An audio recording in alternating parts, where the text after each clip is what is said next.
आज का जो टॉपिक है नवंबर में होने वाली ई कॉमर्स सेल्स 11/11 इसके अंदर आता है। नवंबर में ही साइबर मंडे आता है। नवंबर में ही आपका ब्लैक फ्राइडे या ब्लैक फ्राइडे जिसे हम कहते हैं वो आपकी आ रहा होता है। अच्छा, प्राइवेट लेबल के अंदर आप अगर आउट ऑफ स्टॉक होते हैं तो वो आपकी रैंकिंग जीरो कर देता है। प्राइवेट लेबल में आप आउट ऑफ स्टॉक होना अफोर्ड नहीं कर सकते। इंस्टेड ऑफ कि आप जाके न्यू ऐड लगाएं और न्यू यूज़र्स को अपना वो ऐड शो कराएं तो उसकी मैच्योरिटी कम होगी। जितना आसान आप पेमेंट लेना बना सकते हैं कस्टमर से, उतना ही आप अपने बिजनेस को सक्सेसफुल बना सकते हैं। नवंबर को हम अमेजोन के लैंग्वेज में Q4 कहते हैं और इसमें सबसे ज़्यादा हाई सेल्स होती कौन से होते हैं? ईद है, वेडिंग सीजन है, गर्मियों का सीजन आ रहा है, विंटर की क्लियरेंस सेल चल रही है, तो वो ज़्यादातर फोकस इस तरफ होता है और कहते हैं कि एक सेकंड में 5,83,000 ऑर्डर्स प्रोसेस हुए हैं। आज 4 मिलियन स्पेंड कर रहा होता है, 4 टाइम्स उनका स्पेंड हो जाता है। तो जब स्पेंड ज़्यादा है, पैसे ज़्यादा हैं, तो एड्स की डिमांड ज़्यादा है। तो वो कहते हैं यार 18 करोड़ लिपस्टिक सिर्फ बिक रही हैं। कैन यू इमेजिन कि यार कोई ऐसी सर्विस हो कि शीर माल वहां से कराची से ऑर्डर हो और इंडिया में डिलीवर हो जाए। चलो अस्सलाम वालेकुम everyone, welcome to another episode of e commerce बैठक। आप सब लोगों का बहुत ज़्यादा प्यार हम लोगों को मिला, इतना ज़बरदस्त रिस्पांस यकीन माने हमने कभी भी नहीं सोचा था। ये तमाम लोग इन सबको इकट्ठा करना, बिठाना एक जगह पे एक दिन में एक टाइम पे लेके आना, इसके अंदर भी हमें बहुत ज़्यादा मेहनत लगती है। लेकिन यकीन जाने जब आपके कमेंट्स देखते हैं, जब आपका रिस्पॉन्स देखते हैं, जब आपका फीडबैक देखते हैं तो हमारी हिम्मत बढ़ जाती है और फिर अपनी मसरूफियात और अपनी मसरूफ़ ज़िंदगी से निकल के हम लोग आके इसको करने पर मजबूर हो जाते हैं। और आज हम आपने देखा है कि थोड़ा सेट भी अपग्रेड हो गया, जिस तरह हमने आपको पहले बताया था। द वर्टिकल पहले भी इसको स्पॉन्सर कर रहा था, वही हम लोगों को यहाँ जगह प्रोवाइड करते हैं, वही हम लोगों को बिठाते हैं और सब चीज़ें अरेंज करके दे रहे होते हैं। तो पहले हम वर्टिकल के V1 के अंदर बैठते थे और आज हम वर्टिकल के हेड ऑफिस के अंदर बैठे हुए हैं। द वर्टिकल का हेड ऑफिस गुलबर्ग के अंदर है। अगर आप लोग भी आकर विजिट करना चाहते हैं तो ज़रूर विजिट कर सकते हैं। एक state of the art facility वाली और ज़बरदस्त, अगर आप वाकई कोई US का या बाहर के मुल्क का किसी ऑफिस का मजा लेना चाहते हैं तो वर्टिकल की गुलबर्ग बिल्डिंग में आप ज़रूर विजिट करें। मुझे तो आके ऐसा लगा जिस तरह हम कोई शायद एप्पल के स्टोर के अंदर आ गए हैं। तो एक बहुत अच्छा एम्बियंस है, मुतीब भाई की बहुत ज़बरदस्त एफर्ट्स हैं और जिस तरह उन्होंने कहा था कि वो टेक कम्युनिटी को सपोर्ट करते हैं, तो इस किस्म की और बहुत सारी एक्टिविटीज़ होने जा रही हैं इंशाल्लाह आगे आने वाले एपिसोड में आपको बताते रहेंगे। आज का जो टॉपिक है जिस तरह आपने देख ही लिया होगा, तो आज हम बात करने जा रहे हैं नवंबर में होने वाली e commerce sales, e commerce event, e commerce worldwide international कैसे हो रहा होता है और नवंबर इतना इंपॉर्टेंट ई कॉमर्स के लिए क्यों है, तो इसके ऊपर आज हम बात करेंगे।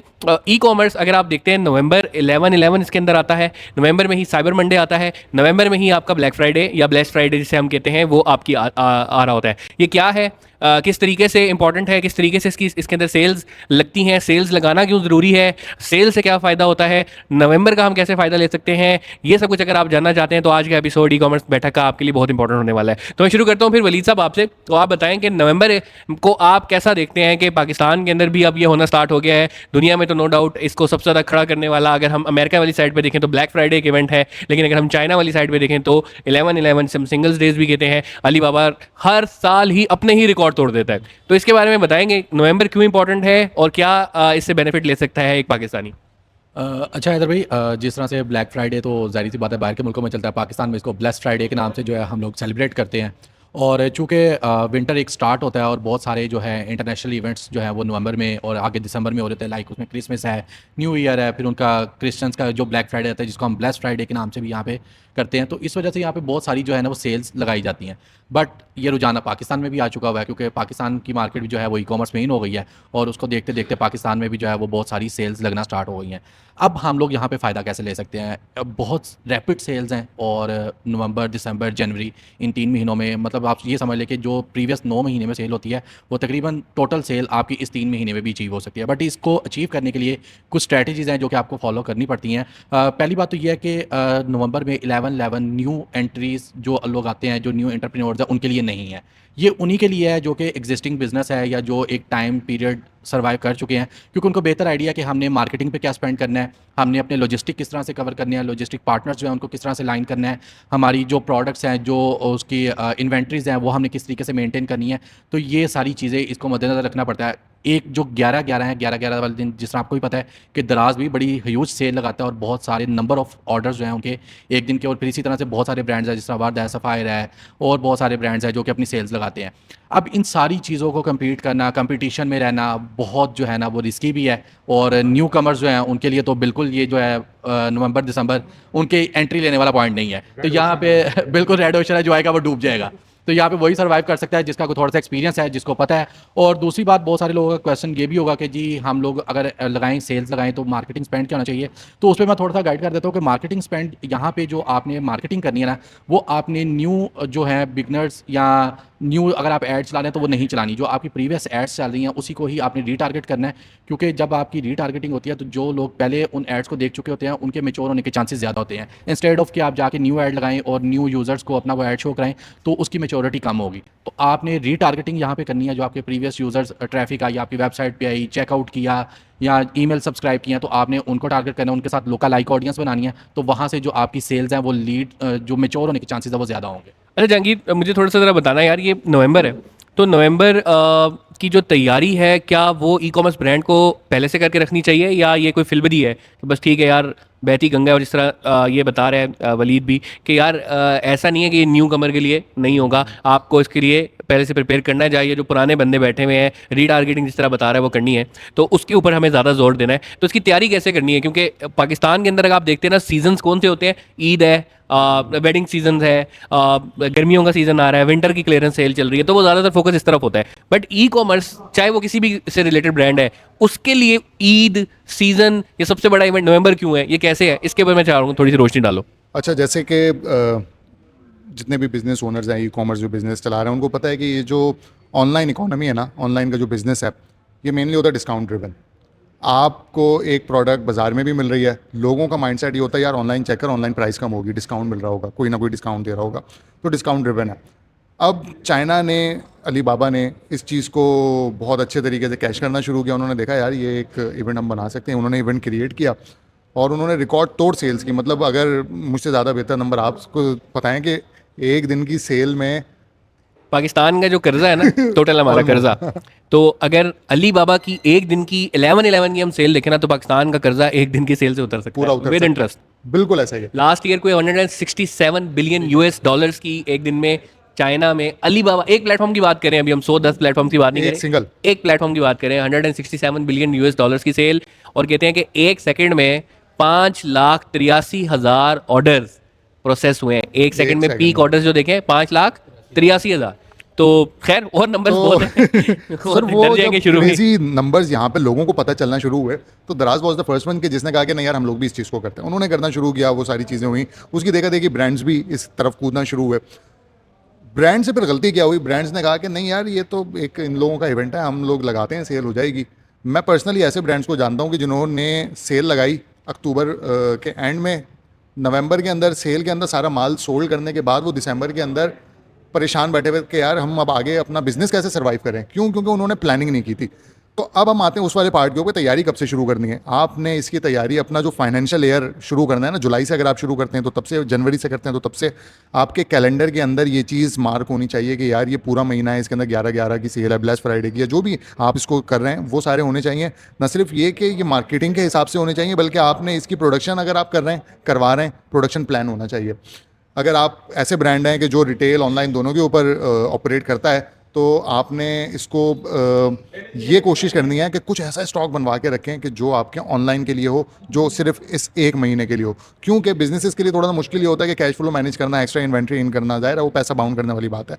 लेकिन अब जब आपको पता है ना कि यार ये जो स्टॉक है, ये जो चीज़ है मेरी, ये इस महीने में बिक जाएगी, तो आप अलग से बनवा के रखें और फिर उसकी आप पूरे उसमें प्लानिंग करें। दूसरी बात जो इन्होंने रिटारगेटिंग वाली की, बिल्कुल सही बात है। बहुत से ब्रांड्स ऐसे होते हैं कि जो अक्टूबर के महीने से ट्रैफिक के ऐड चलाना शुरू करते हैं, ऐड टू कार्ट के ऐड चलाना शुरू कर देते हैं, ताकि जब नवंबर का महीना आए तो जब उनकी कन्वर्जन्स हो रही हो तो एक तो उनको सस्ता पड़ रहा हो, दूसरा ये कि उन्हें उस टाइम पे नए कस्टमर की एक्विजिशन नहीं करनी। अच्छा, नया कस्टमर उस टाइम पे एक्वायर करना नॉर्मल टाइम से महंगा है। रीज़न उसकी है कि सबको पता है नवंबर में सेल आ रही है, दुनिया में ऐड चल रहा है, सब ऐड चला रहे हैं, बिल्कुल पैक है। तो डिमांड एंड सप्लाई वाला रूल है। उस टाइम पे एड्स की डिमांड चूंकि बढ़ी हुई होती है, आपको महंगा सप्लाई पड़ेगा। वही है, लिमिटेड इन्वेंट्री है। फेसबुक के पास ऑडियंस ज़्यादा तो नहीं आ जाती ना नवंबर में, उतनी ही ऑडियंस है, लेकिन चूंकि एड्स दिखाने वाले ज़्यादा हो गए, उनके बजट्स ज़्यादा हो गए। मतलब अगर नॉर्मल कोई एक ब्रांड नॉर्मल डेज में 1 मिलियन स्पेंड करता है ना दिन का, तो वो आज 4 मिलियन स्पेंड कर रहा होता है, 4 टाइम्स उनका स्पेंड हो जाता है। तो जब स्पेंड ज़्यादा है, पैसे ज़्यादा हैं, तो एड्स की डिमांड ज़्यादा है, बिडिंग ज़्यादा हो जाती है ऑटोमेटिकली। जब बिडिंग ज़्यादा हो जाती है तो नया यूज़र, अगर आप नॉर्मली 100 रुपये का एक्वायर कर रहे होते हैं ना, तो वो नवंबर के महीने में आपको 400 का पड़ेगा। तो बजाय इसके कि न्यू यूज़र एक्विजिशन की तरफ जाएं, आप उसको रिटारगेटिंग की तरफ करें। लेकिन हाँ, अगर आपके बिल्कुल भी ऐसा वो नहीं है कि नहीं आपने तैयारी नहीं की थी, बिल्कुल अब एंड टाइम पे आपको ख्याल आया हमें करना चाहिए, तो फिर आपके दिमाग में ये बात होनी चाहिए कि आपको इस टाइम पे थोड़ी सी एडवर्टीजमेंट महंगी भी पड़ सकती है।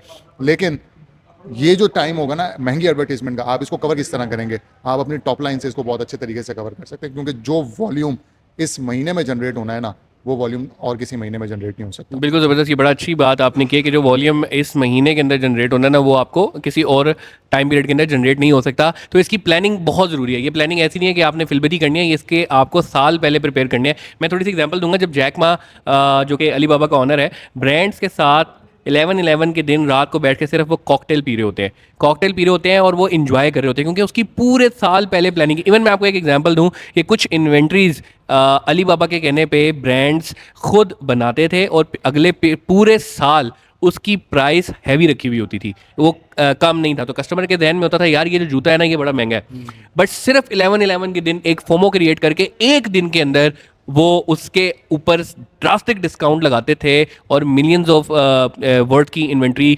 निकलती थी। अगर हम कैटेगरीज की बात करें तो consumer electronics, home appliances, furniture, उसके बाद आपके पास आता है 3PL जिसे कहते हैं, जिसमें हम 3C सॉरी कहते हैं, उसके अंदर आपके पास है ना मोबाइल फ़ोन, इस किस्म के गैजेट्स, ये कैटेगरीज में आते हैं। इसकी जो सेल है वो सबसे हाईएस्ट रही। फिर ब्यूटी, पर्सनल प्रोडक्ट्स की, पर्सनल केयर की प्रोडक्ट्स, ये बहुत ज़्यादा बिकी है। एंड देन उसके बाद हम देखते हैं फैशन रिटेल, बड़ी अच्छी कैटेगरी रही। तो वलीद थोड़ा सा ज़रा हम आते हैं, जिस तरह हमने बताया था कि हमारे हर एपिसोड के अंदर कोई ना कोई गेस्ट होंगे, तो इस दफ़ा हमारे साथ बाबर साहब है। बाबर साहब is a lead trainer at Enablers, और अमेज़ॉन की बहुत ज़्यादा ग्रिप है इनको, बहुत सारे लोग इन्होंने ट्रेन किए हैं।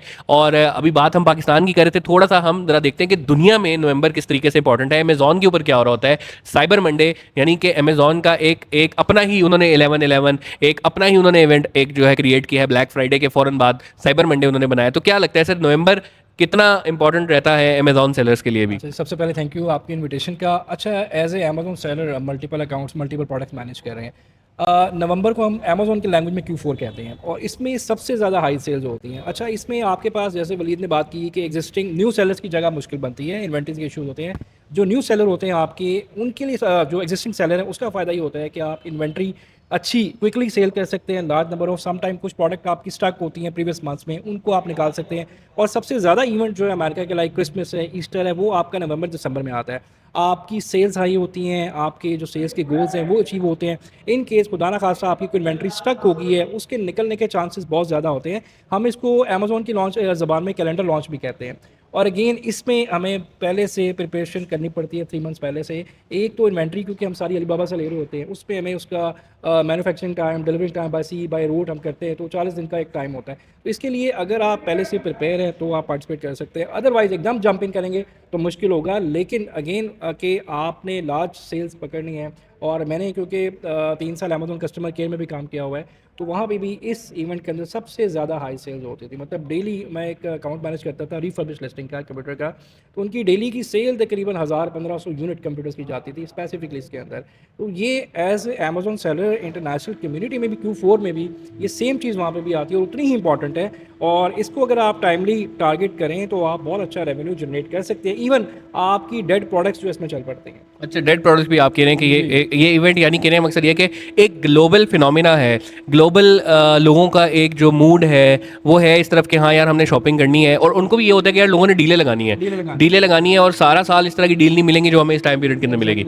अच्छा, क्यों ऐसा होता है? ये भी एक सवाल है कि यार ऐसा क्यों हो रहा है कि यार इसी सीज़न के अंदर, बिकॉज मेरा ख्याल है एक तो ये बात है कि विंटर सीजन आ रहा होता है, तो आपका सीजन चेंज हो रहा है, आपने बाइंग करनी है। सेकेंडली देखें तो पूरी दुनिया में मोर और लेस छुट्टियां जो होती हैं ना बच्चों के स्कूल की, वो भी इसी टाइम पे हो रही होती है, लोग एनुअल्स भी इसी टाइम पे ले रहे होते हैं, तो लोग घूमने जा रहे होते हैं। तो क्योंकि घूमने जा रहे हैं तो वो एक ना साइकी बनी होती है कि यार हाँ दिस इज द टाइम, पूरे साल मेहनत करनी है, इस साल हमने खरीदना है, तो ये चीज़ भी होती है। अच्छा, मुझे ये बताइएगा कि क्या ऐसा होता है कि ब्रांड्स कुछ एक्स्ट्रा ऑर्डिनरी सेल भी लगा रहे होते हैं, या जस्ट वो एक दिखावे की सेल होती है? क्योंकि पाकिस्तान में तो बहुत होता है यहाँ पे प्राइस बढ़ा दो और सेल फिर वो कह देते हैं, तो क्या दुनिया में भी ऐसा हो रहा होता है या वो जेन्युइन डिस्काउंट्स होते हैं? जो मैं अगर स्पेसिफिकली अमेज़ॉन की बात करूँ तो वो जेन्युइन डिस्काउंट्स होते हैं और वहाँ पे कंपटीशन बहुत ज़्यादा है। मतलब वहाँ पे ये चीज़ आप नहीं कर सकते कि आप प्राइस बढ़ा के कम कर देंगे, आपके मुकाबले में दुनिया के बेस्ट सेलर्स वहाँ बैठे हुए हैं और उसमें आपके like by one get one free उसमें सेल लगाते हैं।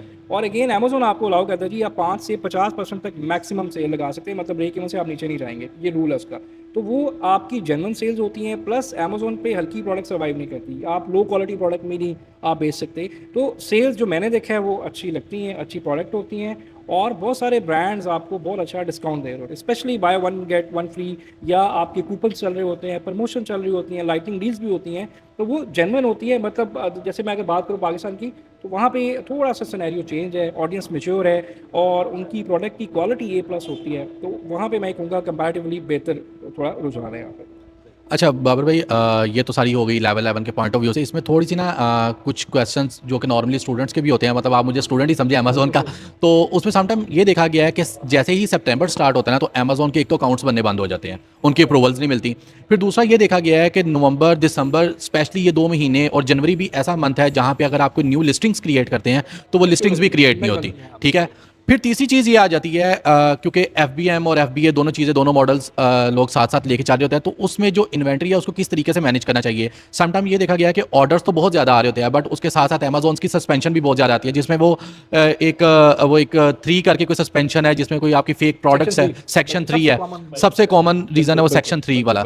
तो अब वो क्या रीज़न है, क्या कॉमन रीज़न है जिसकी वजह से सेक्शन 3 लग जाता है। बहुत सारे लोग कहते हैं जी कि हमारे पास इन्वेंट्री की इनवाइसेस भी हैं, हर चीज़ है, हम ओरिजिनल प्रोडक्ट्स भी दे रहे हैं, एक तो यह। दूसरा जो मेन क्वेश्चन है वो ये है कि जितनी सेल्स हैं उतने ही यहाँ पे फ्रॉड के चांसेस भी बढ़ जाते हैं, क्योंकि बहुत सारी ऐसी प्रोडक्ट्स हैं जो कि हाई वैल्यू प्रोडक्ट्स होती हैं, उनके प्राइस जो है एक एवरेज प्राइस, फॉर एग्जांपल अगर हम $100 करें तो उससे ऊपर की प्राइस है, उस पर फिर जो है फ्रॉड के रेशो वो बहुत ज़्यादा बढ़ जाता है कि लोग ऑर्डर करते हैं और उसके बाद जो है ना वो चार्ज बैक कर लेते हैं। तो इस चीज़ को किस तरीके से ओवरकम किया जा तो सकता 2-3 चीज़ें, पहले तो वन बाय वन आपको आंसर करता हूँ कि अमेज़न पे अगर आपने स्टार्टअप करना है न्यू एज ए, तो सबसे बेस्ट होता है Q1 होता है आपका जनवरी का सीज़न, ठीक है। उसमें आपके अकाउंट्स भी इजीली बनते हैं, आपको सस्पेंड कुछ भी नहीं होता सस्पेंड। इस वक्त अमेज़न फुली पैक्ड होता है, ना वो आपको इन्वेंट्री रखने की इतना टाइम लगाता है, जगह देगा, ना आपके अकाउंट अप्रूव होते हैं। तो बेस्ट सी टाइम जो अगर आपने एज ए सेलर आपने स्टार्ट करना है तो वो Q1 है, जनवरी से लेके आप अगस्त तक स्टार्ट कर सकते हैं। उसके बाद मुश्किलात शुरू होती हैं, क्योंकि मैंने जैसे बताया Q3 Q4 स्टार्ट होता है, उसमें आपको लॉन्च नहीं करना चाहिए। दूसरी बात ये है कि आपका क्वेश्चन आपकी इन्वेंट्री। Inventory। अच्छा, अमेज़न की नई सर्विसेज आई है AWD, जैसे है। अभी रिसेंटली लास्ट मंथ हमने अपनी कुछ इन्वेंट्री भेजी है, तो हमने 4000 यूनिट भेजे हैं। पहले हम भेजते थे 1500, क्योंकि जगह इतनी होती थी। अब अमेज़न ने क्या किया, एक फीचर अपना वेयर हाउस दिया है AWD के नाम से, और दुनिया का सबसे सस्ता तीन वेयर हाउस है। आप वहाँ पे अपनी इन्वेंट्री रखिए 3-4 हज़ार यूनिट। वो ये होता है जब एक्चुअल अकाउंट से आपकी इन्वेंट्री कम होती है तो अमेज़न उसको शिप कर देता है वहाँ। सॉरी मैं आपकी बात काटूंगा, इट्स मीन कि यहाँ पे जो 3PL सर्विसेज हम आम वेंडर से लेते थे और अब वहाँ पे खत्म वो हो एक गया। रेड फ्लैग वाला सीन होता था कि कोई फेक भी ऑर्डर्स नहीं, वहाँ से नहीं, हो रहे हैं, अब तो नहीं वो है। अब सीन खत्म अब हो नहीं गया। है, अब तो ये आप आप सब directly- लोगों के लिए, जो लोग अमेजोन कर रहे हैं उनके लिए एक बड़ी इंपॉर्टेंट अपडेट है AWD जो अमेजोन की अपनी उन्होंने लॉन्च की है, services तो अब आप ऐसी है। उसको ज़रूर यूज़ कर सकते अच्छा, दूसरा इसमें देखें मॉडल, अब मुझे 5 साल होंगे PL पे काम करते हुए, बड़ी प्रोडक्ट्स चल रही हैं, कुछ फ्लॉप भी हुई हैं।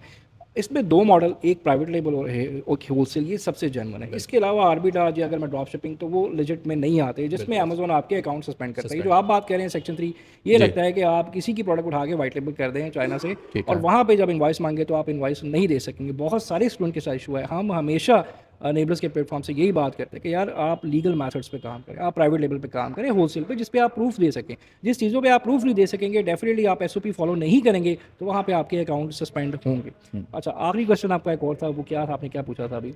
अच्छा, मैंने वो ये सेक्शन 3 और इन्हीं के हाँ, पॉइंट ऑफ व्यू से पूछा था, ठीक और है। दूसरा मैंने ये पूछा था कि इन्वेंट्री फिर मैनेज करना इन डेज़ में वो किस, क्योंकि यहाँ पे पाकिस्तान में तो ये है कि आपका लोकल है, आप कहीं से भी इन्वेंट्री लो, और कराची, इस्लामाबाद। अब ठीक जब आप एक कंट्री दूसरी कंट्री में बैठे हैं, आप यहाँ से अमेजोन कर रहे हैं USA में, UK में, तो वहाँ पे आप लोग किस तरह से इन्वेंट्री मैनेज करते हैं। समटाइम सप्लायर भी आउट ऑफ स्टॉक हो बिल्कुल जाता है इन होता है, दिनों बिल्कुल में। होता है। और जिस तरह से आप अगर होलसेल कर रहे हैं, एक मिसाल है कि आपने 500 या यूनिट आपने उसमें डाल दी है, ठीक है, और इन्वेंट्री आपके पास आधी आपने भेज दी, आधी आपने अपने पास होल्ड पे रखी है कि इन केस अगर ऑर्डर आता है तो हम उसको फुलफिल कर लेंगे, ठीक है, मतलब एक चांस वाली बात चांस वाली है। बात। अगर ऑर्डर्स आ जाते हैं और सप्लायर आउट ऑफ स्टॉक हो गया, तो देन उस केस में क्या होता है, और अभी अमेजोन का आपके अकाउंट पे क्या इम्पैक्ट होता है रिसेंटली उसका। हमारे साथ हुआ, हमने एक अकाउंट शुरू किया और हमने टेस्टिंग इन्वेंट्री 500 यूनिट भेजी।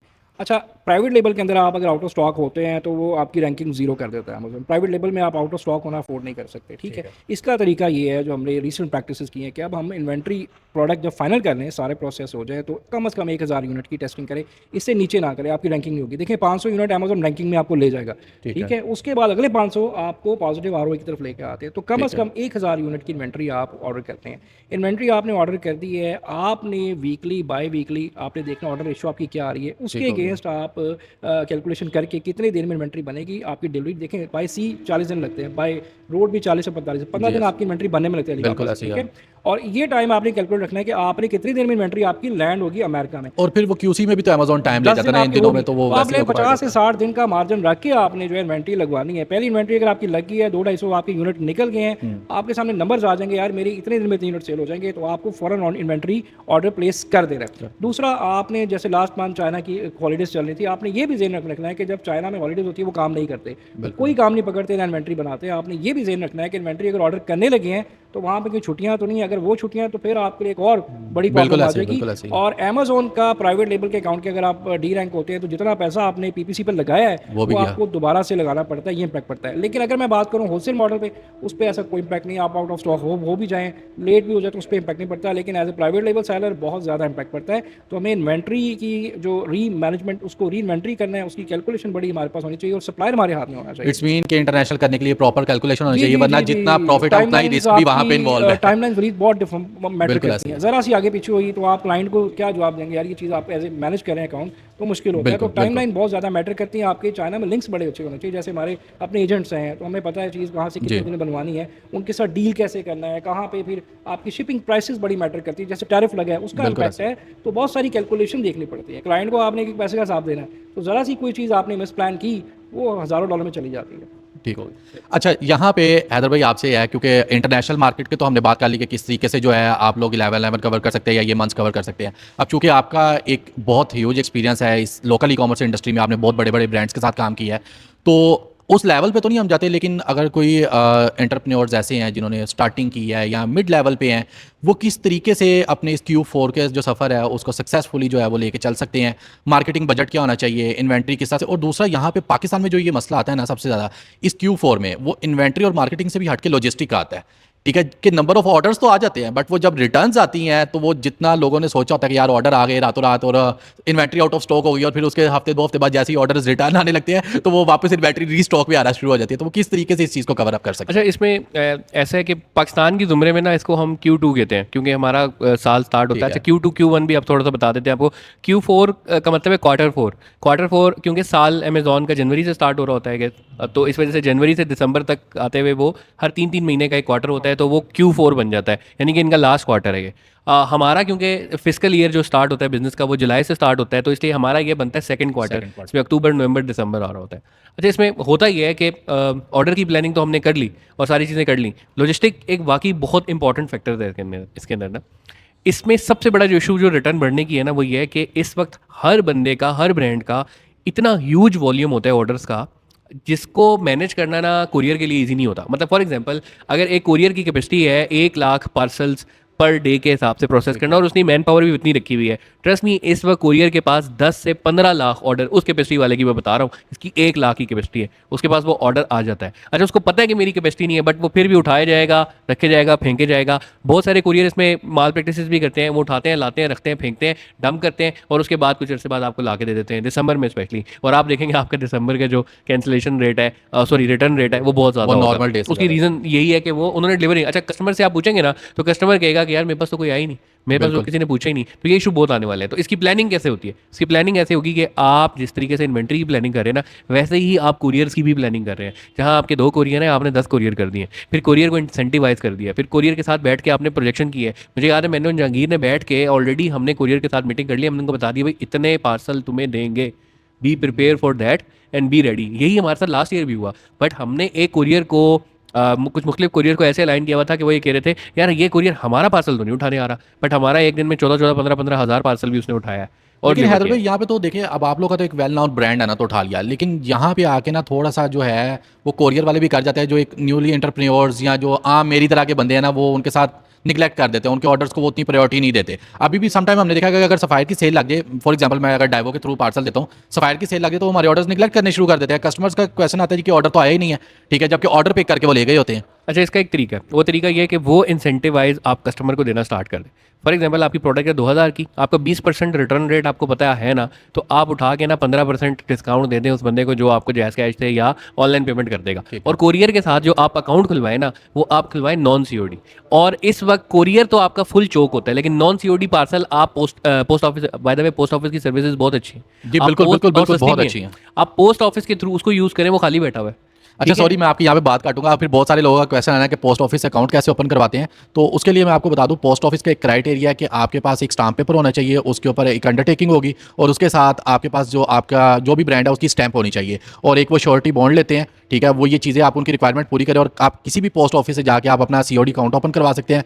और हैदर भाई की बात बिल्कुल ठीक है कि उनकी सर्विसेज एक तो चीपर भी हैं, और अब सर्विसेज बहुत अच्छी हो गई हैं। आप लोग वहाँ पे जाएँ और ज़रूर उनका अकाउंट ओपन और खाली बैठे हुए हैं यार, मतलब उस टाइम पे जिस टाइम आपका कोरियर नखरे दिखा रहा है, बिल्कुल, बिल्कुल। कि भाई मैं तुम्हारा पार्सल नहीं उठाता, मैं सफायर को उठा रहा हूँ, आप यूज़ करें उसको, और वो बेनिफिट आपको पता है कि भाई 20% 25% आपका रिटर्न आ जाना है अगर, तो आप 15% कस्टमर को पास ऑन करें। हमने पास ऑन किया है, हम लोगों के रिकॉर्ड ब्रेकिंग पेड ऑर्डर्स आए हैं, वो पेड ऑर्डर का पार्टनर स्विच वो परेशान हो गया, यार ये क्या हो रहा है, ये कैसे हो रहा है, इतना वॉल्यूम कैसे जनरेट हो सकता है। तो आप उसको पास ऑन करें, आप उसको बेनिफिट दें, ताकि कस्टमर को बेनिफिट होगा ना, तो आपको नॉन सीओडी, अच्छा नॉन सीओडी पार्सल की जो कॉस्ट है ना वो भी सस्ती होती है। यानी कि सीओडी अगर लेट बिल्कुल। सपोज 1 kg 150 रुपये का है, वो शायद आपको 70-80 रुपये में पड़ रहा हो, तो एक आपने कोरियर की कॉस्ट भी बचा ली, कंफर्म ऑर्डर है, आपने पैक करके भेजा भी, कस्टमर को भी बेनिफिट हो गया, आपको भी बेनिफिट हो गया, आपके पैसे भी आ गए और आपका वो भी हो गया। तो आप ऐसे इस तरीके से प्रिपेयर कर सकते हैं। फिर जहाँ तक ब्रांड की बात है, ब्रांड तो फिर भाई प्लानिंग के ऊपर ये सही करेगा तो ये सीज़न सही निकाल सकता है, अदरवाइज नहीं निकाल सकता। अच्छा, इसके अंदर कुरियर्स की बात हो रही है, तो लास्ट टाइम ना एक कुरियर के साथ हम बैठे, तो वो कुरियर कहता है कि यार हम जो है ना वो आपको इतना इतना जो है ना परसेंटेज रिटर्न की देंगे, इतना इतना वो करेंगे, आप हमें जो है ना, उन्होंने पहले बता दी थी आपको कि हमसे उन्होंने पहले बता कमिट दिया। पहले बता दी थी कि हम आपको इतना रिटर्न रेट देंगे, और आप हमसे ना ये कमिटमेंट करें कि हम इतने नंबर ऑफ पार्सल्स जो है ना आप हमें देंगे और इस सेल में। अच्छा, हमें उनका ट्रैक रिकॉर्ड पता था कि वो ये कभी भी नहीं कर सकते इस तरीके से, तो हमने उनके साथ कमिटमेंट की। खैर, हमने उनको थोड़े बहुत अपने पार्सल्स दिए। अच्छा, इसके स्टैट्स हमारे पास मौजूद हैं कि जो पार्सल्स हमने उनको दिए थे, जैसे हैदर भाई ने कोट किया है ना कि वो पार्सल गए उनके वेयर हाउस की, उसने सैर की, वो वापस आके हमें दे दिया उन्होंने। जितने पार्सल, जितने उसके ऊपर हमने कॉल्स करवाई ना, हमें पता चला कि नहीं यार इन्होंने फेक रिटर्न किया। तो ये चीज़ बड़ी चल रही होती है। अच्छा, वो माने भी, अब ऐसा है कि वो बाद में माने उन्होंने माना भी। वो माने, और मानने के बाद वो ये कहते हैं कि यार वो हमारे ना राइडर्स की जो है ना स्ट्राइक हाँ, वो स्ट्राइक हो गई थी, तो इस वजह से जी हम मानते माजरत, नेक्स्ट टाइम नहीं होगा। खैर नेक्स्ट टाइम उसने नहीं भी किया, नहीं क्वालिटी भी किया, उसकी थी, हमारे लेकिन साथ यार हमने फिर हमारा बेड़ा गर्क तो कर दिया ना उस महीने में उसने। तो अच्छा, ये जो बड़ी इंपॉर्टेंट बात आपने की ना, एक वो थी कि आप अपने सीओडी के ऑर्डर को ना पेड में कन्वर्ट करें। कस्टमर जैसे ऑर्डर प्लेस कर देना, आप उसको इंसेंटिवाइज करना शुरू करें कि यार एक काम करो, मुझे जो है ना तुम्हारे जो अमाउंट बनता है ना उस पर मैं तुम्हें 10% डिस्काउंट देता हूँ, तुम मुझे अमाउंट पहले भेज दो। और अच्छा, कस्टमर भेजने के लिए बहुत से ना तैयार भी होते हैं, वो सिर्फ इस वजह से डर रहे होते हैं कि यार मैं इस पेमेंट के चक्कर में ना कहीं किसी स्कैम का शिकार ना हो जाऊं, कि जो पैसे प्रोडक्ट आनी थी वो भी ना आए, पैसे भी जाएं हाथ से। तो आप ना इसको आसान बनाएं, जितना आसान आप पेमेंट लेना बना सकते हैं कस्टमर से, उतना ही आप अपने बिजनेस को सक्सेसफुल बना सकते हैं, उतना ही आपका ऑर्डर रेशियो जो है ना वो बेहतर हो सकता है। अभी जैसे हम एक और प्रोडक्ट टेस्ट कर रहे हैं आजकल, वो ये करते हैं कि आप व्हाट्सएप के ऊपर डायरेक्टली कस्टमर से पेमेंट ले सकते हैं। आपने ऑर्डर कस्टमर से प्लेस करवाया व्हाट्सएप के ऊपर ही, व्हाट्सएप पे ही उसने आपको पेमेंट की सारी चीज़ें दी, और व्हाट्सएप पे ही उसका ऑर्डर जो है ना वो सीओडी से कन्वर्ट हो जाता है इनटू पेड ऑर्डर, और हम उसके ऊपर डिस्काउंट भी ऑफर कर रहे होते हैं। तो इस तरह की बहुत सारी चीज़ें आ रही हैं, तो उसके आप, और एक और इंपॉर्टेंट चीज़ इधर वो ये है, चूँकि कस्टमर ना इस टाइम पे पागल हुआ होता है, इसको कराची की ज़बान में कहते हैं बावला हुआ होता है। बावला क्यों हुआ होता है कि मैंने आज इससे भी ऑर्डर किया, उससे भी ऑर्डर किया, उससे भी ऑर्डर किया, कोई 10 पार्सल मैंने ना ऑर्डर कर दिए हैं। अब जब कोरियर वाला मुझे फ़ोन करके बता देना है सर इतना आपका ये पार्सल लेके आ रहा हूँ, मुझे याद ही नहीं होता। क्यों? क्योंकि ब्रांड मुझे ना पता ही नहीं रहा है। अब आपने हर स्टेप पे अपने कस्टमर को इन्फॉर्म रखना है। सही है, आप अपना पार्सल 10 दिन 15 दिन डिले भेजेंगे, लेट भेजेंगे, क्योंकि आपके पास सेल्स का इन्फ्लक्स बहुत ज़्यादा है। कस्टमर को इन्फॉर्म करें, उसको बता दें कि यार तुम्हारा ऑर्डर आ गया है, अगर उसने पेमेंट कर दी है पेमेंट का बता दें, पेमेंट आ गई है। डिलीवरी हमारी वैसे इतने दिन में होती है, लेकिन इन दिनों में ना मैं तुम्हें 10 दिन में डिलीवरी दूंगा। जैसे ही ऑर्डर आपका वेयर हाउस से निकले, आप उसको इन्फॉर्म करेंगे वेयर हाउस से चला गया, फिर उसके बाद तो वो कोरियर वाला उसको मैसेज भेजना शुरू कर देता है। तो उस बावले कस्टमर को ना आपने स्पून फीड करना है, उसको बताने कि यार तुम्हारा ऑर्डर यहाँ है, तुम्हारा ऑर्डर यहाँ है। तो उससे ना कस्टमर थोड़ा सा इंकरेज रहता है, उसको customer wants to be in control. अब आप ना, इसकी एग्जाम्पल छोटी सी ऐसा है कि करीम है, करीम की ऐप है या फूड पांडा की ऐप है, फूड पांडा आप ऑर्डर करें, वो डायरेक्टली आपके घर पे आके बेल बजाए आपको फूड भी दे सकता है। नहीं, उन्होंने ये नहीं किया, बता वो रहा होता है। आपको पूरा वो दिखा रहा है कि आपका राइडर इधर जा रहा है, इधर जा रहा है, घूम रहा है, फिर रहा है, वो कहीं रुका हुआ है तो लिखा हुआ भी आ रहा है your rider is taking a stop. तो वो आपको इन्फॉर्म कर रहे हैं, क्यों? यू फील कि मैं जो है ना इस वक्त इन कंट्रोल हूँ, मुझे पता है वो कहाँ पे है। अगर यही चीज़ वो ख़त्म कर देना तो आप यकीन करें 5 मिनट में जो ऑर्डर आना हो ना, आप 500 दफ़ा उसको कॉल करके परेशान कर दें। ऐसे ही हाँ। अच्छा, यहाँ पे जिस तरह से अभी इन्होंने बताया कि जी आपका कस्टमर के साथ एक कम्युनिकेशन लिंक बिल्ड होना चाहिए इस पीरियड के दौरान। अब एक बंदा है जिसको 200 ऑर्डर आ जाता है, अब वो किस तरह से उसको कॉल करेगा, ठीक है, और हर स्टेप पे उसको किस तरह से करेगा, ये एक बड़ा चैलेंजिंग पॉइंट है, ठीक है। अब ये बता तो दिया है कि भाई उसको साथ लेके चल रहा है कस्टमर को, तो इस सारे कस्टमर को साथ कैसे लेके चल रहा है, इस चीज़ को हम ऑटोमेट कैसे कर सकते हैं, या जो लोग ऑटोमेट नहीं कर सकते तो उनके लिए एक स्मार्ट वे, एक सोल्यूशन क्या हो सकता है? यार एआई के आने के बाद ना हर स्टेप, मतलब पहले हम कहते थे ऑटोमेट कर दें, अब हम कहते हैं भाई एआई को बीच में इन्वॉल्व करके ऑटोमेट कर दें। यकीन जाने हर रोज़, जहांगीर को भी पता है, हर रोज़ हमारे पास एक नया टूल आ रहा है, हमें समझ नहीं आ रही यार ये लगाएं, उसको तरफ जा रहे होते हैं, उससे एडवांस टूल आ जाता है। मतलब आप कभी ये सोचा था कि व्हाट्सएप के ऊपर मैसेज करते करते ही आपकी पेमेंट भी हो जाएगी? ट्रस्ट मी यार, दिस इज हैपनिंग। मतलब एक होता है व्हाट्सएप पे, वो डिफरेंट चीज़ है जो इस वक्त सिर्फ इंडिया के अंदर है। ये है कि आपसे वो पूछेगा, ऑर्डर बताएगा, सब गुफ्तगू कर रहा है, सब कुछ चैटबॉट एआई का कर रहा है, एंड देन वो आपसे पेमेंट भी प्रोसेस, जैस कैश वगैरह जिस तरह भी काट रहे हैं वो व्हाट्सएप पे ही हो रही है, वहीं से आप अच्छा, कर रहे हैं। यहाँ भी आपकी बात काटूंगा, इसके लिए मुझे एक चीज़ ये बताइएगा कि ये कोई बोट बना के उसको व्हाट्सएप के साथ कनेक्ट करना है, या कि ये कोई ऐप है, और अगर ऐप है तो उसका क्या नाम है और किस तरीके से यूज़र जो है उसको यूज़ कर सकते यार हैं? अभी हम खुद इसको क्योंकि टेस्ट कर रहे हैं, एक हमने ऑलरेडी एक लगाई थी जो विद रिटेल एआई के नाम से है, और बहुत अच्छा वो उसने काम भी किया, लेकिन कुछ चीज़ें भी थी। AI is not a final solution, ये भी हमने देखा यार। और ये आप दुनिया भर में आप देखो कि जिसने भी कस्टमर सपोर्ट को चेंज किया है, बंदे निकाल के एआई लगाए थे, वो अब सब पछता रहे हैं, क्योंकि कस्टमर डिससेटिस्फेक्शन 35% प्लस चली गई है। तो वो जगहों पे हमने भी नोट किया है भाई ये क्या जवाब दे रहा है, ये क्या कर रहा है, लेकिन आप एक दफ़ा उसको फीड करते हैं वो ठीक भी हो जाता है। बट इतना कस्टमर का स्टेमिना नहीं है कि वो वेट करे कि यार आप ये वो करें। मतलब कहीं पे लड़का है, वो कोई अगर जूता पूछ रहा है अपना, तो उसको फीमेल का शूज़ चला जाना, तो ये इसके संग में ब्लंडर ना ब्रांड्स बर्दाश्त कर सकते हैं ना वो। तो खैर कहने का वक्त है कि आने वाले टाइम के साथ साथ ये वो हो रही है जो व्हाट्सएप की है, वो भी क्योंकि प्री फेज के अंदर है, हम नहीं चाहेंगे कि अभी हम बताएं और वो चीज़ आगे से सही ना निकले। तो हाँ, एक दफ़ा वो हो जाती है, हम टेस्ट कर लेते हैं, लाइव कर देते हैं, तो इंशाल्लाह ज़रूर हम इसके बारे में बताएंगे। लेकिन कहने का मकसद ये है कि ये टूल इवन मतलब छोटी छोटी यार मतलब इस तरह के प्लगइन्स हैं शॉपिफाई के अंदर, ठीक है। लेमन कार्ड के नाम से, इंटरेक्ट के नाम से, फिर हमारे कॉन्टिग्रेस ने भी बहुत सारे लोकल बनाए हुए हैं, शटल प्रो भी उसके ऊपर बहुत आई ज़्यादा थिंक काम रोबो कर रहा कॉल भी एक बड़ा फेमस चल रहा है। है। रोबो कॉल तो अब मैं कहूँगा अब ख़त्म हो गया यार। अब ना मुझे लगता है कि शायद, बल्कि जहांगीर तुम मुझे करेक्ट करो अगर, कि अब ना कस्टमर अनॉय होने लग गया यार। ऑर्डर आप प्लेस करते हैं ना और वो कॉल आ रही होती है, कसम से कभी कभी दिल नहीं करता दिल उठाने नहीं का, करता था। अननोन नंबर उठाने का दिल नहीं करता। और कराची के नंबर से ही आ रही होती है ज़्यादातर, तो वो समझ रहे होते हैं पता नहीं कोई बैंकर है कोई, और फ्रॉड इतने होने लगे हैं ना कॉल्स के ऊपर, तो वो दिल ही नहीं करता। तो मुझे, हालांकि हमने खुद भी लगाई हुई है, लेकिन अब मुझे ऐसा लगता है कि यार वो टाइम खत्म हो गया। अब रोबो कॉल, अब व्हाट्सएप, अब आप जितने भी ब्रांड्स को देखेंगे ना, वो व्हाट्सएप के ऊपर आपको फौरन मैसेज आ जाता है ऑर्डर प्लेस का, शिपमेंट का, ये सारी चीज़ें। अच्छा, ईमेल तो जा ही रही हैं, वो शॉपिफाई के थ्रू जा रही हैं, लेकिन हर कस्टमर फिर ईमेल को नहीं वो देख रहा होता। लेकिन आने वाला जो ज़माना है और आने वाला जो टाइम है ना, उसके अंदर मैं तुम्हें आज ये बता रहा हूँ, और शायद हो सकता है आगे आने वाली किसी बैठक के एपिसोड में हम खुद ही बता रहे होंगे कि भाई ये चीज़ें हैं, इस तरह अपग्रेड हो गई हैं, और ये चीज़ें जितनी मुश्किल पहले लगती थी ना, उतनी आसान हो गई हैं। अच्छा, आसान होने के साथ साथ ना इसकी कॉस्ट बहुत ज़्यादा होती है, लेकिन इंशाल्लाह आगे आने वाले टाइम में आप ये भी देखेंगे इसकी कॉस्ट भी बहुत कम होगी। तो ये चीज़ें हैं, इस तरह इवॉल्व कर रही हैं। और जहाँ तक जहांगीर कह रहा है, बिल्कुल 100% दिस इज ट्रू। आप कस्टमर के साथ बिल्कुल राब्ते में रहें। अगर 10 दिन के बजाय 15 दिन भी होंगे ना, वो वेट करेगा।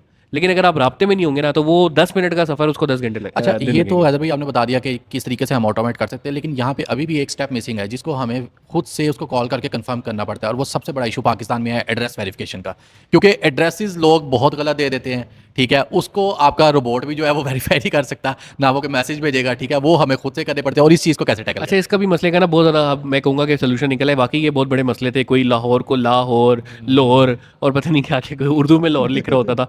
लेकिन अब ना क्या हो गया कि दराज ने इसके ऊपर बहुत ज़्यादा काम किया, और फिर उसके बाद मैं कहूँगा कि हमारा OMS एक सोल्यूशन है, उसने भी इसके ऊपर काफ़ी काम किया है। फिर हमारे एक पार्टनर है, उसने इसके ऊपर काफ़ी काम किया है। तो हमने प्री डिफाइंड लोकेशन कर दी है। अच्छा, उसके ऊपर भी हमने ये किया कि अगर कोई लाहौर लाहौर लाहौर जो भी कुछ लिख रहा है, तो वो ऑटोमेटिकली उसको पता है कि ये वो मैप करके ना कोरियर के लिए एग्जैक्टली वो वहाँ पे वो डाल देता है। फिर कुछ ब्रांड्स ऐसे भी हैं कि वो जियो लोकेशन जो है उसको जियो फेंसिंग के लिए भी वो कुछ सॉफ्टवेयर यूज़ कर रहे हैं। यहाँ पे ना ये एड्रेस वेरिफिकेशन में ये एक इशू आता था। उमर मुबीन साहब ने एक स्टोरी शेयर की थी, बियॉन्ड ईस्ट में होते थे, तो सिंध वाली साइड से ना एक एरिया था जहाँ से उनको ऑर्डर आता था, और वो लोग क्या करते थे, वो एक पूरा ना गैंग था। वो जो ऑर्डर्स आते थे, कोई बीच में से कमीज का कपड़ा निकाल लेता था, कोई बाजू निकाल लेता था, कोई शलवार का पीस निकाल लेता था, और बाकी जो थे ना वो रिटर्न कर देते थे। अब वो ये इसी तरह से ना उनको एक इशू ना हाईलाइट होना शुरू हुआ। उन्होंने 1 दिन 2 दिन देखा, फिर उस पर उन्होंने पूरा ना एक वो एनालिसिस किया, और फिर बाद में पता लगा कि ये एक फ्रॉड एरिया, और फिर उन्होंने उसके बाद वो पूरा एरिया ही उसमें ब्लॉक मार्क कर दिया था। फिर जितने भी उस एरिया से ऑर्डर्स आते थे वो उसको डिलीवर ही नहीं करते थे। तो ये बहुत सारे इश्यूज हैं एड्रेस वेरिफिकेशन इन चीज़ों में। तो मैं आपको ये बताऊँ ना, हमने इतनी सारे टेस्ट और चेक्स और सब कुछ लगाया हुआ है, उसके बावजूद दिन के 2-3 ऑर्डर ऐसे ज़रूर होते हैं जिसको जो है ना वो हमारा लड़का बैठ के ये अच्छा, एक दफ़ा एक इलाका निकल आया। उसने पता नहीं क्या, मुझे नाम याद नहीं आ रहा, लेकिन वो इलाका सिंध में भी था और वो पंजाब में भी था। अब हमें ये नहीं समझ आया कि यार हम इसको सिंध में टैग करें, इसको पंजाब में टैग करें, क्योंकि यहाँ टैग करेंगे तो गलत हो जाएगा। ये इश्यूज जाहिर सी बात है, अगर ब्रांड्स के साथ है तो एक जो आम एंटरप्रेन्योर है उसके साथ भी है। हैदर भाई, मेरा नेक्स्ट क्वेश्चन आपसे ये है कि दराज पाकिस्तान में अगर देखा जाए तो सबसे बड़ी 11/11 सेल दराज की होती थी, बट अब क्या रीजंस आ रही हैं जिसकी वजह से दराज का जो है ऑर्डर रेशो भी कम होती जा रही है और उस तरह से जो है वो परफॉर्म भी नहीं कर पा रहा। कोविड में देखा गया कि दराज ने बहुत ह्यूज सेल्स जो हैं वो उठाई थी 11/11 पे। तो अब दराज में क्यों ये इश्यूज आ रहे हैं और जो एक जो एंटरप्रेन्योर्स हैं जो अपनी वेबसाइट्स बनाकर काम कर रहे हैं वो उनसे अच्छे ऑर्डर्स कहीं ना किसी जगह पे लेके जा रहे हैं, तो क्या डिफरेंस आप दोनों में देख रहे हैं? हालांकि दराज एक मार्केट प्लेस है और ये एक अच्छा, दराज जो है ना, दराज को हम कहते हैं कि वो बानी है ऑनलाइन इवेंट का, और नवंबर में इवेंट्स का स्पेशली ना, जब उसने ब्लैक फ्राइडे लगाया था तो खैर फिर बड़ी वो बहस हुई, तो ब्लैक फ्राइडे हो गया। उस वक्त ना कंपटीशन होता था येवो के साथ। जब येवो ने भी किया एक दफ़ा, दराज ने लॉन्च किया, येवो ने लॉन्च किया, दोनों ने बड़ी अच्छी कैंपेन की और एक बूम ले आया वो इसके अंदर। तो November was famous for black Friday. लेकिन ये ब्लैक फ्राइडे से 11/11 कैसे हुआ? ये तब हुआ कि जब चाइनीज़ ने एक्वायर कर लिया दराज को। अब मैं जब अली बाबा के अंदर था ना, ट्रेनिंग ले रहा, तो मैंने उनसे एक सवाल किया था। मैंने उनसे पूछा, यार आप पाकिस्तान के अंदर क्यों नहीं आते? तो उन्होंने कहा कि यार ये एक फाइल है, ज़रा उसमें जाके खोलो और उसमें मुझे बताओ लॉरियल की XYZ जो एक लिपस्टिक है उसकी कितनी सेल है। तो मैं वो देख के हैरान रह गया। एक महीने में 18 करोड़ लिपस्टिक के ऑर्डर्स थे पाकिस्तान से नहीं, पूरी मतलब उसके प्लेटफॉर्म के ऊपर ना। तो वो कहता है यार 18 करोड़ लिपस्टिक सिर्फ बिक्री हैं। तो अभी तो मैंने तुम्हें एक फाइल, एक आइटम, एक ब्रांड की दिखाई है, तुम्हारी टोटल आबादी कितनी है? तो उस टाइम तो मैं 22 करोड़। तो उसने कहा यार 20-22 करोड़ है तुम्हारी आबादी, तो मैं आप में इतना ज़्यादा इंटरेस्टेड क्यों होऊंगा? तो खैर अली बाबा ने एक्वायर किया दराज को। दराज को एक्वायर करने के बाद पहला साल तो उनका बहुत अच्छा गया और उन्होंने कुछ बहुत ही हैवी लेवल पे 11/11 की मार्केटिंग की। जब 11/11 चाइना के अंदर होता है ना, तो आप लिटरली यकीन जाने के इंटरनेट रात के 12 बजे चोक हो जाता है, बिल्कुल रुक जाता है, चलता नहीं है। ये उस जगह की मैं बात कर रहा हूँ जहाँ पे 5G टेक्नोलॉजी, 5G के 6G पे भी चले गए अब तो। और वहाँ पे मतलब हर एक एडवांस हुआ है। ये इसलिए नहीं है कि वो सिस्टम अच्छा नहीं है। आप बिल्कुल ठीक है ना। वो तो इवन 11/11 पे ब्लैक फ्राइडे में भी सेम डे डिलीवर कर देते हैं। सेम डे डिलीवर भाई, बहुत बड़ी बात है। मिलियंस ऑफ, बल्कि बिलियंस ऑफ ऑर्डर्स यार एक सेकंड में आप बता रहे हैं 5 लाख प्लस ऑर्डर्स है, तो वो सेम डे डिलीवर करना मजाक तो नहीं है। एक साल के अंदर ना मेरा ख्याल है कि अगर आप देखें ना कि जो है सबसे बड़ी कंपनी भी होगी ना, वो 2 मिलियन से ज़्यादा नहीं होगी। जो इस वक्त पाकिस्तान में सबसे ज़्यादा ई-कॉमर्स की सेल करी है ना लोकल में, वो 2 मिलियन 2.5 मिलियन ऑर्डर पर साल से ज़्यादा नहीं जा सकती। ठीक है 2 मिलियन 2.5 मिलियन साल, यार और ये भी वो हाफ अ मिलियन एक सेकंड में। हाँ, वो फैशन, और वो वहां पे मैं नंबर 1 की बात कर रहा हूँ। orders मैं तो create नंबर कर 1 की देते बात कर रहा हूँ ना। लेट्स सपोज सफायर की बात कर रहा हूँ, अगर 12 अरब की किसी की सेल है, तो वो 2.5 मिलियन से ज़्यादा ऑर्डर नहीं कर सकता। 2.5 मिलियन पूरा साल और हाफ अ मिलियन एक सेकंड। बिल्कुल। तो वो तो चोक हो जाता है। तो बिल्कुल इंटरनेट चोक हो जाता है। अच्छा वो क्या कहते हैं, पूरा फेस्टिवल बना रहे होते हैं, नाच गाना चल रहा है, आप जो टीवी निकालेंगे, जो शो निकालेंगे, जो ड्रामा निकालेंगे, उसमें सिर्फ 11/11 की बात हो रही है। वो पूरा सेलिब्रेट करते हैं और ये है भी सिंगल्स डे ना, एक सेलिब्रेशन का दिन था। यहाँ पे भी इन्होंने इस तरह की चीज़ें की। आपने देखा होगा 11/11 आज से 2-3 साल पहले हर टीवी शो में आ रहा है, बिल बोर्ड लगे हुए हैं, ब्रांड्स कर रहे हैं। अच्छा मैं आपको बताऊँ, मैं उस वक्त मल्टीफॉर्म के अंदर था और हमने अपनी ऑन वेबसाइट पर सेल नहीं लगाई, हमने दराज के अंदर सेल लगाई और हमने अपने टारगेट का अराउंड को 40% अचीव किया था दराज से। माशाल्लाह, इतनी ज़बरदस्त सेल हुई थी। सही दिन सारी का टाइम था। खैर वो खुद फॉल मल्टीफॉर्म में है, लेकिन कहने का मकसद ये कि उस बंदे के होते हुए उठा है दराज। और दराज वाकई यार, मतलब मैं आपको बता रहा हूँ कि मैंने अपने ब्रांड की वेबसाइट पे सेल नहीं लगाई, मैंने दराज पे लगाई क्योंकि कुछ नहीं करना पड़ा, सिर्फ बैठ के खाना होता था। लेकिन चाइनीज़ माइंडसेट डिफरेंट है और वो डिफरेंट सोचते हैं और वही उनके दिमाग में वही है कि यार 20-22 करोड़ ऑर्डर, हमने से क्या करना है। तो उन्होंने कहा भाई हमने ये नहीं करना, वो नहीं करना, टीम फारा कर दी, चीज़ें अलग कर दी, ब्रांड स्पेंडिंग खत्म कर दी, ब्रांड की कोलैबोरेशंस खत्म कर दी। यार ब्रांड खुद बजट देते थे यार, हम लोग कहते थे ठीक है ये बजट है, हम आप लगाएं और हमारी सेल लेके, और रिजल्ट भी आ रहे होते थे। पर ये सब कुछ उन्होंने खत्म कर दिया। तो जब खत्म कर दिया ना, वहाँ से अच्छा रही सही कसर क्या है, टैक्सेशन ने पूरी कर दी। जब टैक्स लगे और अब आप तो किसी नॉन फाइलर टैक्सेशन वाले को, यानी कि जो रजिस्टर्ड ही नहीं है सेल टैक्स में, उसको आप एज अ सेलर रख ही नहीं सकते। दराज चलते ही इन पे था। तो ब्रांड्स ऑलरेडी नहीं आ रहे, आपने उनको दूर कर दिया, ये वाले चीज़ों से वो भी चले गए, तो अब दराज में वो है ही नहीं और आपने हाइप भी क्रिएट नहीं की। फिर ऐसे ही कसर आपने तमाम मार्केटिंग बजट उठा के लाइव क्रिकेट स्ट्रीमिंग पे लगा दिया। ट्रैफिक आपके पास आ गई, ट्रैफिक दिखाने के लिए हमारे पास हुआ है, लेकिन उसने आपने क्या क्या हासिल किया? एक वक्त था आप लाइव कॉमर्स की तरफ, दुनिया में इस वक्त लाइव कॉमर्स बहुत तेज़ी के साथ चल रही है। आप देखें फार्मर वहाँ, मतलब आप अंदाज़ा लगाएं कि साहिवाल के अंदर या सरगोदा के अंदर आप एक माल्टे के किन्नू के दरख्त के नीचे खड़ा हुआ वहाँ से लाइव दिखा रहा है कि यार इतना फ्रेश मैं आपको भेजूंगा। तो क्या ही उसकी जो है ना कमाल होगा। चाइना के अंदर ये हो रहा है, वो बाकायदा वहाँ पे जो है खेती बाड़ी की भी गाजरें निकाल के, खीरे निकाल के, लाइव कॉमर्स में सब्जियां निकाल के दिखा रहे हैं जी इतना फ्रेश, और लोग ले रहे हैं। यार आप वो छोड़ें, कैन यू इमेजिन कि कराची में ना महफूज शीर माल कितना मशहूर है। हम जब जाते थे ना इस्लामाबाद, लोग यार कुछ नहीं महफूज शीरमाल लेना, वो इतना मजे का है, फाकी मुंह पे रखें घुल जाता है। कैन यू इमेजिन कि यार कोई ऐसी सर्विस हो कि शीरमाल वहाँ से कराची से ऑर्डर हो और इंडिया में डिलीवर हो जाए। यार मैंने अभी लिटरली चाइना में वो देखा है, एक बंदा नान लगा के नान लगा रहा है और और वो 3 दिन के अंदर पूरे बंदा भी चाइना में पाकिस्तानी डिलीवरी दे रहा है yes। यार। और वो बंदा भी पाकिस्तानी है, पठान है, जिसकी वो है, मैंने शायद आपको लिंक कैन भी यू शेयर इमेजिन किया था। यार, कैन यू इमेजिन। आप देखें कि उन्होंने अपनी लॉजिस्टिक इतनी जो है ना स्ट्रॉन्ग कर है, लिए, बहुत strong। नेक्स्ट लेवल कर लिए। तो कहने का मकसद ये कि यहाँ पे ना उनका जो जहन, उनकी जो जहनियत, उनकी जो चीज़ें हैं ना चाइनीज़ की जो आगे है, वो बता रहे हैं भाई देखो बात ये है कि think global but act local. वो वही कहते हैं बात है चाइनीज ना, ना दिमाग इस पर आपका नहीं आता। environment, आपकी Think global, government, वो act सारी भी चीजें भी global। support करती तो हैं। जी हम बताएंगे, बिल्कुल। वो हम बताएंगे वाला सिस्टम है ना, हम आवाम थोड़ी अब different देखिए है। हैदर भाई, वहाँ पे भी बहुत सारे पाकिस्तानी हैं जो कि अपना ई कॉमर्स कर रहे हैं, बहुत टॉप पे कर रहे हैं, लेकिन वही बात है, वहाँ का एनवायरनमेंट, वहाँ की गवर्नमेंट, ठीक है, वो चीज़ उनके फेवर में जा रही है। यहाँ पे ये काफ़ी सारे मसले मसाइल आते हैं जिसकी वजह से कुछ हमारे अपने भी हैं, कुछ बिल्कुल हमारा ऐसे ही है। एनवायरनमेंट और बिल्कुल हमारी ऐसे। गवर्नमेंट की तरफ से भी है कि हम लोगों को लेकिन वलीद ट्रस्ट मी, दराज ने जो एक लेवल सेट कर दिया था ना, और अगर इस तरह से चलता रहता तो वाकई पाकिस्तान के अंदर भी 11-11 एक ऐसे तरीके से सेलिब्रेट। अब तो बंदे एडहॉक बेसिस पे कर रहे हैं। बिल्कुल ऐसा। कहीं पता चल रहा होता है जी मार्केट में किसी ब्रांड पे 11-11 I लगी think हुई है, पाकिस्तान साथ वाले में बनी लगी मार्केट हुई। प्लेस वाला तो सिस्टम अब ऑलमोस्ट खत्म हो रहा है। अब लोग अपने एंटरप्रेन्योर, सिंगल एंटरप्रेन्योर्स की बिल्कुल तरफ जा रहे हैं, अपनी वेबसाइट्स बना रहे हैं। तो और 4-5 marketing गिने चुने होलसेलर रह गए हैं जिन्होंने और कुछ नहीं है तो तो वो बस भी वो मेरे ख्याल से ज्यादा कराची के, यहाँ आप दराज पे भी उठा ले, आपको कराची के नहीं निकले। बस ऐसे ही है कराची के। फिर मैं कहूँगा यार वो एक पूरा शहर है। देखो हमारे पाकिस्तान में मसला ये है ना, मैंने क्यों बताया कि थिंक ग्लोबल एक्ट लोकल, उसकी रीज़न ये है कि यार हम हर कदम पे, हर 20 किलोमीटर बाद तुम्हें पाकिस्तान के अंदर कल्चर चेंज होता हुआ नजर आएगा। Exactly, yes। आप उर्दू से स्टार्ट होते हैं, थोड़ा आगे जाके पंजाबी, पंजाबी के आगे सराइकी, सराइकी से आगे पटवारी, पटवारी से आगे जिनको हिनको अच्छा, पता नहीं sorry, क्या मैं क्या। यहाँ पे बात काटूंगा। हम लोगों का ना एक बड़ा, ये भी बड़ा माइंड सेट जो है ना वो बड़ा गलत है कि हम लोग कहते हैं कि यार हर बंदा कपड़े बेच रहा तो हम भी कपड़े बेचना स्टार्ट कर देंगे। तो माइक्रो नीच में हमने कैसे जाना है, किस चीज़ को टारगेट करना है, आई थिंक इस पे एक ना हमें बैठक करनी यार चाहिए जहाँ पे इससे हम एक बड़ी ideas क्या दे सकते एग्जांपल हैं। हो सकती है कि एक बंदा नान बेच नान रहा है बेच रहा है, यार, बिल्कुल। और उसका नान पूरा मतलब पूरा चाइना, यही है ना कि पाकिस्तान यार से मैं यहाँ पे दुबई एक ऐसे बंदे को का जानता हूँ सफर। जो कि सिर्फ आपके सिंध में वो अजरक चादर बेच के वो बड़ा अच्छा रेवेन्यू जनरेट कर रहा है। खैर इस पे हम नेक्स्ट बैठक में बात करेंगे। आज का जो था हमारा 11-11 से रिलेटेड था, और आई थिंक सो कि बहुत डीप इन्फॉर्मेशन जो है वो शेयर की गई है। लेट्स फाइनल बहुत कुछ शेयर करने के लिए आज उमर भाई को भी मैंने बड़ा मिस किया। उमर भाई कहाँ है? ग्लोबल डिजिटल अवार्ड्स हो रहे हैं, आपको पता है इस तरह हफ्ते के दिन हो रहा है यहाँ लाहौर के अंदर, निशात होटल लाहौर के अंदर, पाकिस्तान का सबसे बड़ा ग्लोबल डिजिटल अवार्ड्स के साथ साथ फैशन शो होने जा रहा है। फैशन शो के साथ नेटवर्किंग के बहुत जबरदस्त वहाँ पे जो है वो आप लोग को मौका मिलेगा, और आप नेटवर्किंग लोग डिनर है बहुत और जो जाती है उमरा के ऊपर माशाल्लाह जी mindset- रात के वक्त जाती उमरा में नेटवर्किंग डिनर है। आप आ रहे हैं? इंशाल्लाह आप भी आ रहे हैं? ज़रूर।